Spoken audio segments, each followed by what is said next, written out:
They called her Ghost, not because she was invisible, nothing in Blackwater Correctional stayed invisible for long, but because Maya Brooks moved through the prison like she didn't exist. No eye contact. No conversation. No resistance.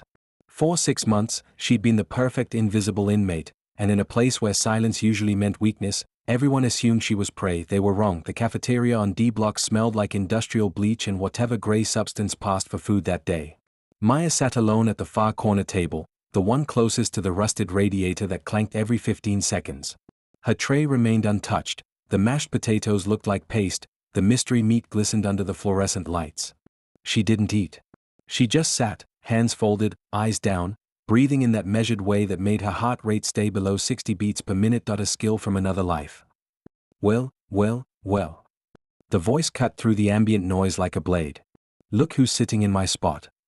Tasha Monroe was 6 feet of pure intimidation wrapped in orange.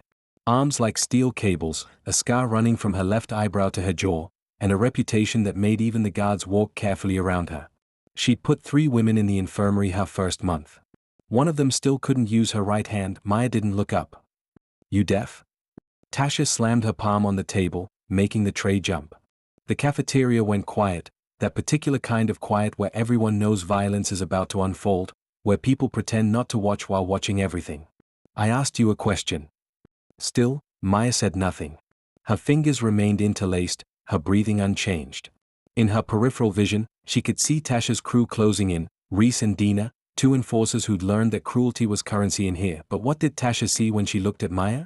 A thin woman, barely 5'6", with natural hair pulled back tight, skin the color of warm earth, and eyes that seemed focused on nothing at all. Someone who'd been arrested for corporate fraud, according to the prison gossip. White-collar crime. No violence. No history. No threat. The file was perfect. Because the file was a lie.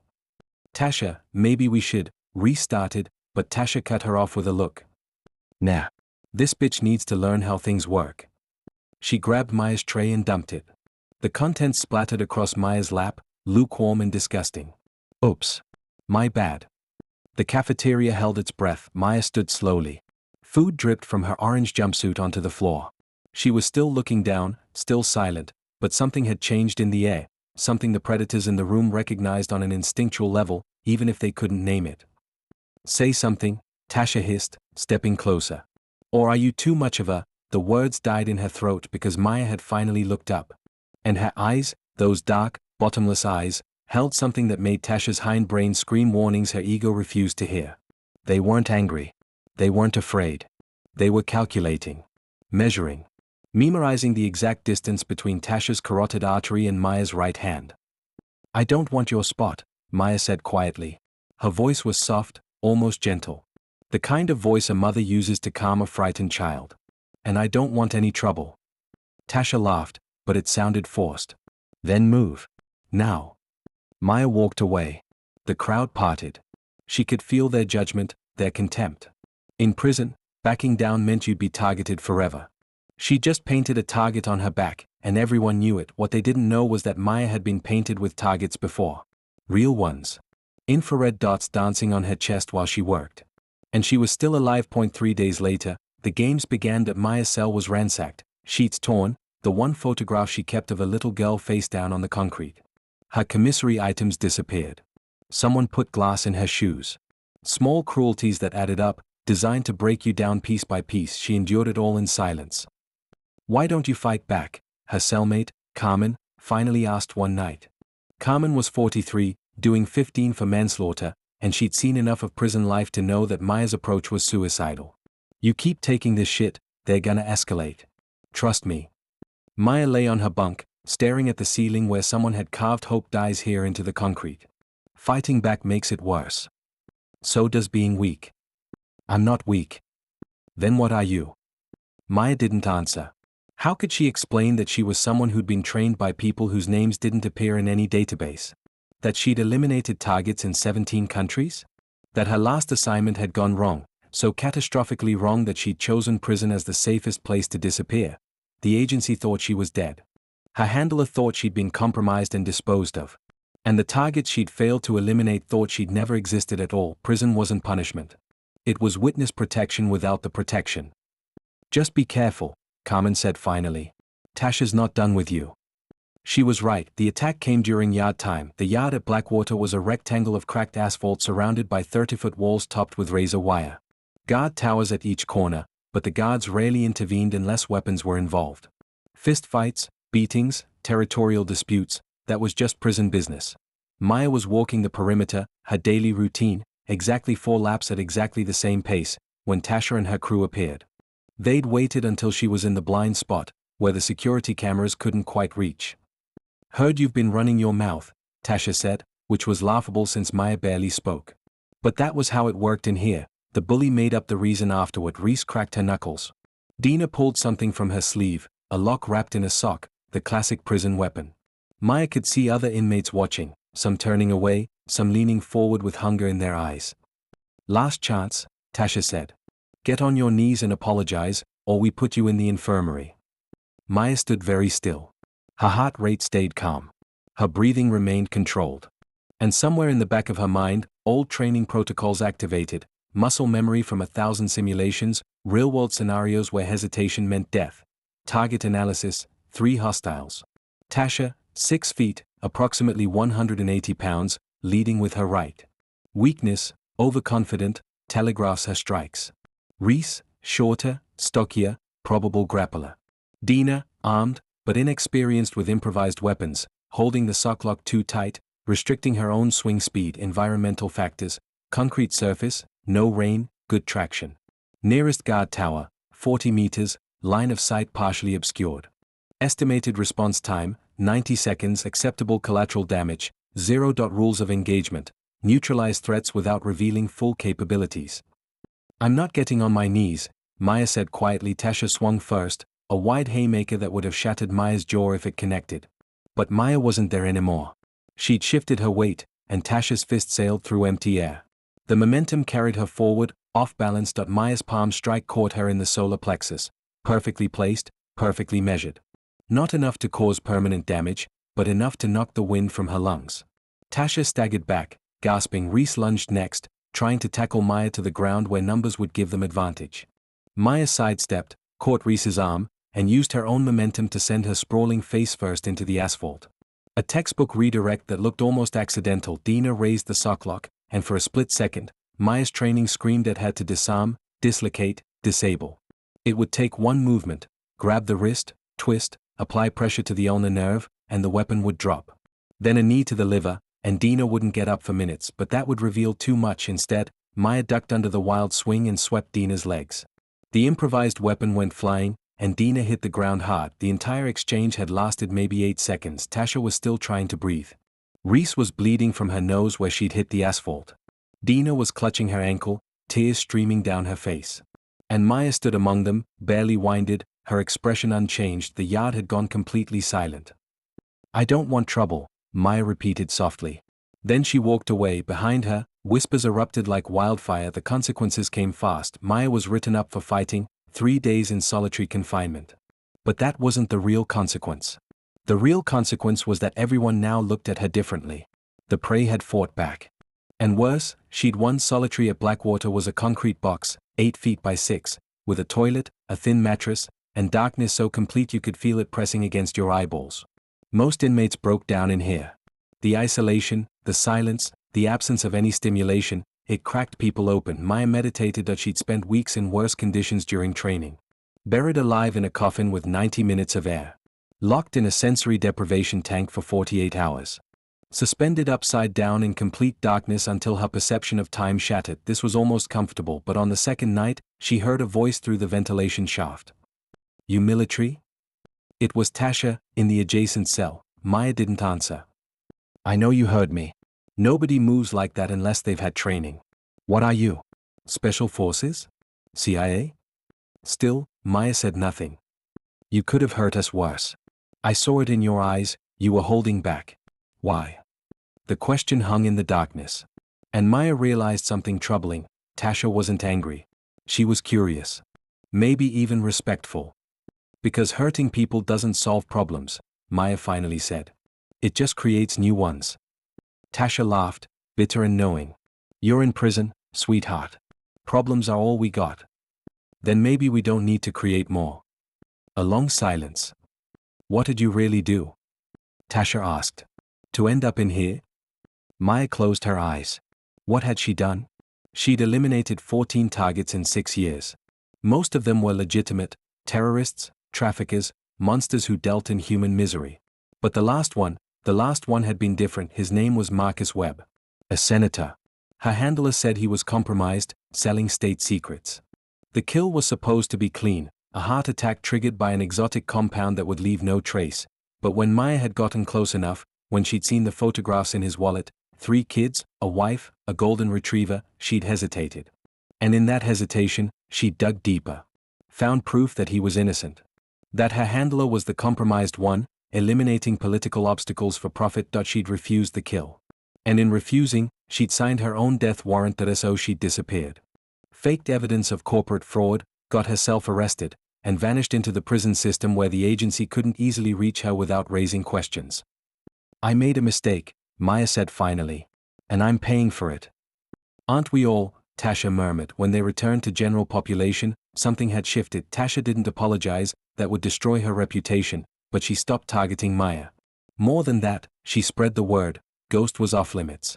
The woman could fight, and more importantly, she'd shown restraint. In a place where most people would have seized the opportunity to humiliate their attackers, Maya had simply defended herself and walked away. That earned a different kind of respect. Carmen noticed immediately. You've got protection now.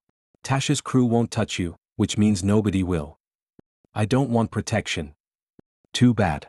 You've got it anyway. But protection came with expectations. 3 weeks later, Tasha approached Maya in the library, the one place in Blackwater that felt almost human, with its outdated books and flickering fluorescent lights. Need your help, Tasha said without preamble. Maya looked up from the book she wasn't reading. With what? There's a guard. Reynolds. He's been pressuring some of the younger girls. You know what I mean. Maya knew exactly what she meant. And the old instincts stirred, the ones that had made her good at her job, the ones that identified predators and calculated the most efficient way to eliminate them. Why me? Maya asked. Because you're smart. And you move different. And maybe. Tasha hesitated.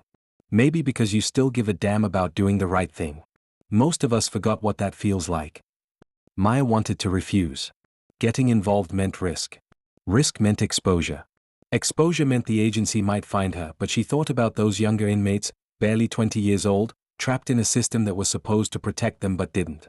She thought about why she'd refused that last kill, because some lines, once crossed, destroyed what was left of your humanity.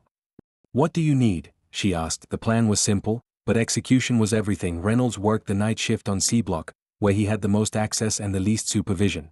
Maya volunteered for laundry duty, a position nobody wanted because it meant working late, handling the disgusting jumpsuits and sheets. But it also meant being in the right place at the right time. The laundry room was in the basement, a maze of industrial washers and dryers that created enough noise to mask conversation. Maya had been watching Reynolds for a week, learning his patterns. He was careful, but arrogant.